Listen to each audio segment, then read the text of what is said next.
Writing equations from word problems requires us to find two pieces of information.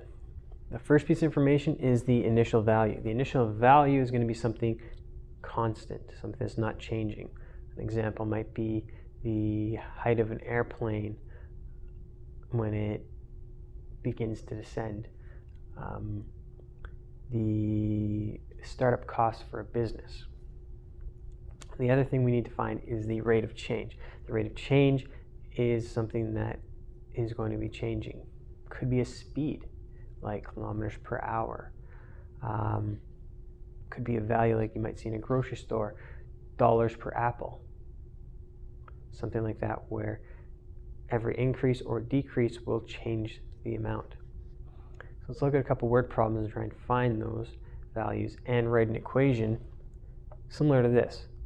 Y is what we're trying to find as a final result. X is going to represent the number of times something's changing, and we usually set it up like this, where the initial value plus the rate of change times X. Could be minus if it's a negative rate of change, if something's decreasing.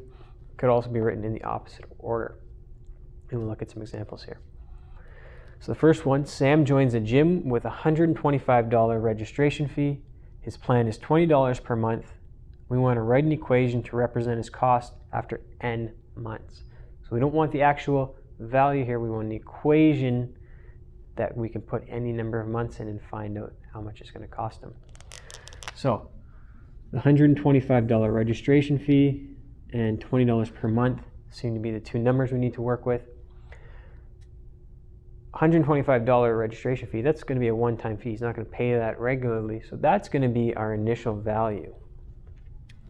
So if we were to write an equation, we use C for cost. His cost is going to be $125 plus, now the rate of change would have to be this. It's per month. Every month he pays $20. So that will be our rate of change. So 20M, sorry, N I used. 20N for the number of months. So the cost is $125 plus $20 times the number of months. Now again, like I said above, you could write this in the opposite order, and you could have 20N plus 125. Both ways will give you the same result. If we take a look at the other question, Tina is climbing down a mountain. She starts at a height of 2,000 meters and descends at 20 meters per minute. Write an equation that represents her height after m minutes. So we have a starting height here of 2,000 meters, and we have her descending at 20 meters per minute. It's important that we note that she's descending. She's going down at 20 meters per minute. So her height at any given time, well, she's going to start at 2,000 meters. So that would be her initial value. She starts at 2,000 meters above the ground. That's her initial value. And this would be a rate, meters per minute. That's a rate of change. So she's descending at 20 meters per minute. It means we're going to have to subtract because she's going down 20 meters every minute. So 20 times m.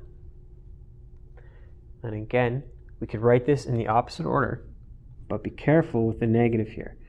She's still descending at 20 meters per minute.